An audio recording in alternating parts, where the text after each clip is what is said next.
Let's dig into the NFL and college football with ESPN NFL and college football analyst Booger McFarland wearing a Pine Valley shirt today, and Wilbon and I are very jealous. Let's start with this. The one seeds will both sit their quarterbacks this week. So that's Lamar Jackson and Brock Purdy. Though the Niners coach Kyle Shanahan said, and this is a direct quote, "I don't think it's good for anyone to take 2 weeks off," unquote. Do you agree with Shanahan? You know, typically, Tony, I would agree with him, but I think in these two particular situations, we have to look a little closer. Let's look at Baltimore. Lamar Jackson, toward the end of last year, hurt the ankle. So do you really want Lamar Jackson coming into the playoffs again this year? Not healthy. Look at the 49ers. We all know what happened at Philadelphia with Brock Purdy and his elbow. They didn't even have a quarterback. They had Christian McCaffrey playing quarterback. So typically, I would agree with Kyle. Yeah, you want to be well-oiled and well-lubed and ready to go. But for these two guys, I think rest over rust as far as going and sitting those guys down. I want my guys well-rested. I don't think either either Lamar nor Brock Purdy should play in this game. All right, Booger, you know I got to turn this toward defense, and specifically the Eagles, who have lost 4 out of 5, and their defense has gone south of south. You know a little bit about defensive play. Why has their defense, so great a year ago, been so bad the last half of this season? You know, Mike, it's funny you mentioned a year ago. Let's think back. They led the National Football League and almost set a record in sacks. I think it was 70 sacks during the regular season or something like that. This year, they're not rushing the passer the same. And when you can't get the same pressure up front, that means the guys on the back end have to cover a little longer, and those guys are getting exposed. And to dig a little deeper, the age-old problem with the Eagles has always been this. The middle of the field has been very susceptible for their defense, meaning the linebackers and the safeties. And so they go out and try to make a trade, and they get Kevin Byard to try to shore up the middle of that defense. But overall, the pass rush is not there. The middle of the field is still kind of vulnerable. And this defense is not the same. And if we want to go to the other side of the football and be really honest, the quarterback, Jalen Hurts, is not playing to the same level that he played last year. Seems to be forcing the football to A.J. Brown a little bit, and that's something you don't want to do when you got other weapons like Devontae Smith and Dallas Goedert and Swift. So they got to get back and see if they can find themselves. Unfortunately, I think at this point in this season, you are what you are. I don't know if they can fix it at this point, Mike. Booger, let's stay with your defensive expertise, but move to the college level for a second. I am guessing that as a defender, you would look at Washington's offense and think they pose a little more problem than Michigan's offense. But tell me if I'm crazy. Which one of those, as a defender, do you look at and say, okay, they're better? Well, I'll tell you the offense I'd rather go against is the Northwestern offense. If you give me that offense, I sign up to go against him any day of the week, Michael Wilbon. Hey, that's we're bowl one. eligible. Now, we made a bowl game, beat Utah now. I got it. I understand. If I got to choose between these two offenses, yeah, you're right. The Washington offense scares you to death because they got a quarterback in Michael Penix that can really throw the football as accurately as I've ever seen. And we can talk about all the quarterback attributes we want to. The number one attribute that a quarterback can have to be successful is accuracy. And Michael Penix Jr. has that. Now, the receivers he's got 3 of them that are going to play in the NFL, and McMillan, Polk, and Oduzzi. They're running the football with Dylan Johnson, especially well since the USC game. So this offense is potent. As far as Michigan, you know what you're going to get. Like, it's old school Bo Schembechler football with a little twist. It's power football between the tackles. It's a little bit of J.J. McCarthy on the edge. But Michigan wants to take you in a 15-round fight and knock you out at the end. Washington is trying to knock you out from the word go. So as a defender, I'll take Michigan all day because that Washington offense is super explosive. Well, then maybe I shouldn't even ask this question, but we'll get you out on this. Which way are you leaning in that game? If I got to lean, Tony, I learned a long time ago. If I got to choose between really good offense and really good defense, I'm choosing really good defense. And I think Michigan has the better defense. And so regardless of how high-flying that offense is, think about the Super Bowl between the Broncos and the Seahawks. And the Broncos came in, and Peyton Manning, they're scoring 50 points a game, and Manning is doing all these different things. And we said for the first time, good offense is going to be really good defense. I think we all know what happened in that Super Bowl. Okay, so I think this game is going to turn out very similar. The team with the better defense. And Michael Wilbon, I know you hate to say it, but Go Blue is going to hold up and win a national I title on Monday know. night. It's hard for me, Booger. It's hard for me to go there. But it's the conference, so go Blue. Thank you, Booger, as always. Thank you. Thanks, Booger. Appreciate it, man. Anytime, guys. Let's take one last break. Still to come, a star running back heads for the transfer portal. Don't they all? And how significant is it that the Pacers keep beating the Bucks? You know, Booger's right. He knows. It's tough, but I got to root for the conference, Tone. I can't root for another purple Isn't school. Happy time, people. Happy 30th birthday, Derrick Henry. The former Heisman winner at Alabama has been a beast for the Tennessee Titans. Henry's gone over 1,000 yards in every season but one when he was hurt and played only 8 games. Henry is the active NFL leader in rushing yards with 9,349 and in rushing touchdowns with 89. But as he ages, there is a diminishing.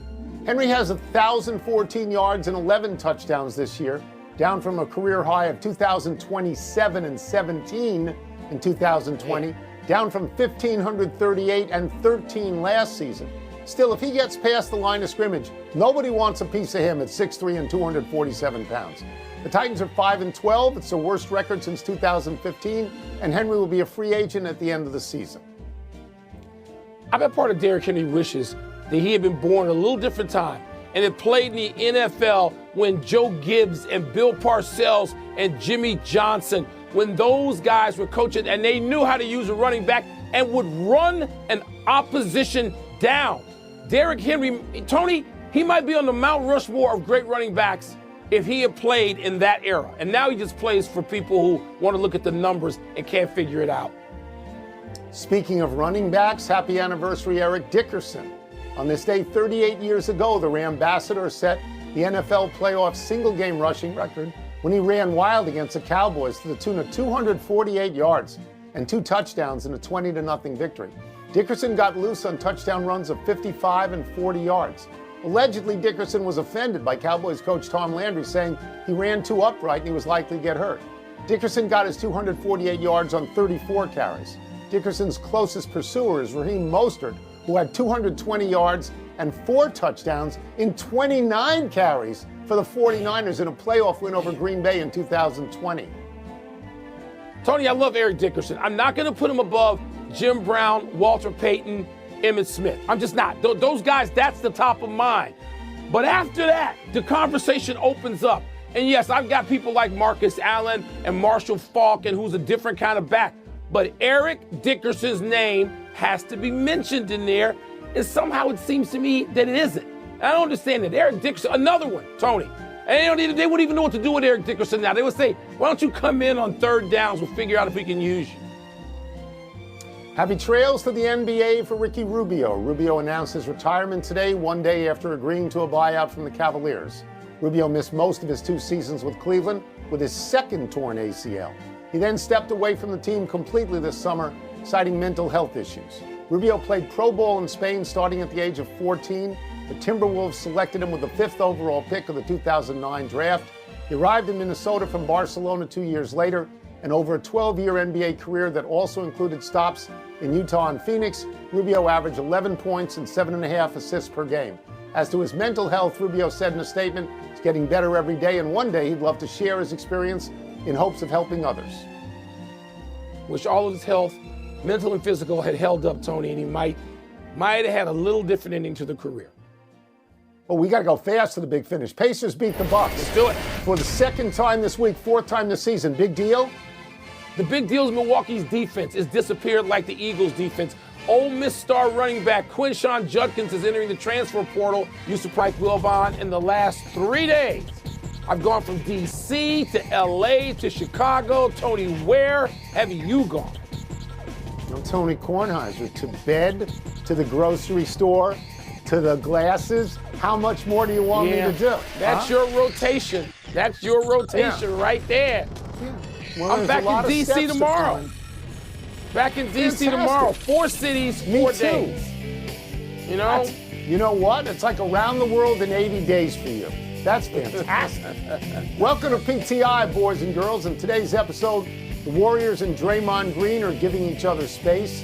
Phil Mickelson supports Rory McIlroy, and Booger McFarland joins us for 5 good minutes But we begin today with the mess on the Lakers. They lost last night to Miami without Jimmy Butler. It was their 9th loss in their last 12 games. The Lakers are in 10th place in the Western Conference. The Athletic is reporting that there is currently a deepening disconnect between Darvin Ham and the locker room, raising questions about the head coach's standing. LeBron James left the locker room last night without talking, which he never does. Wilbon, what do you make of the current state of the Lakers? They're a mess. And it's funny to blame Darvin Ham, who was roundly and justifiably celebrated for getting to the conference finals last year after Rob Pelinka swapped out the whole team at the deadline. So it shows you how fickle everybody is with the Lakers. And it's the most fickle fan base, I think, Tony, it really, in any sport. I mean, even above the Cowboys and other franchises, the Laker fans. And it's funny being in LA yesterday and having this groundswell when they lose to Miami without Jimmy Butler. And that's a game. Look, Tony, they got like 11 of 12 games at home. And the Lakers need to go 8-3 in those 11 games, really 9-2, because they are in 10th place. They've got to climb a lot of people, and you don't just leapfrog teams. You got teams like Denver and Minnesota and Oklahoma City and even New Orleans, whose rosters, in my opinion, are better than the Lakers' top-heavy roster of 2. But if you go from 1 to 7, not 1 to 12, 1 to 7, their rosters are better. So Rob Pelinka's got to thread the needle again, which is that's an impossible ask. And LeBron and Anthony Davis, who've already played essentially every game, they're playing well, and the Lakers aren't good enough. They're not good enough. Yeah, so I mean, I think the tidbit about LeBron is very juicy because there's nobody playing basketball, maybe ever, who's gotten rid of as many coaches as LeBron has gotten rid of. And I'm wondering if he didn't want to talk last night because he didn't want to answer questions about Darvin Ham. And if that's true, it would not augur well for Darvin Ham, especially after a players-only meeting. Mike, the simple solution for a lot of these things in all sports is to fire the coach. And often that works. Let's look at the Edmonton Oilers, right? The Edmonton Oilers have 2 superstars. They got Connor McDavid and Leon Draisaitl, just like LeBron James and Anthony Davis. They fired the coach and they took off. They're still on a heater. This could happen to the Lakers. But as you pointed out, Mike, last year the Lakers started out 2-10 and they made the conference finals. I mean, I just think it's Darvin Ham's turn in the box. Like, the Warriors are in the same sort of trouble as the Lakers are. I mean, you're not going to fire Steve Kerr. He's got 4 rings, right? It's never going to happen. And you know, let me just say this, Tony, you raise a great point. And it's going to come up again with a fickle, crazy fan base and people obsessed with that franchise. Tony, if they fire Darvin Ham, let me go on record as saying this right now.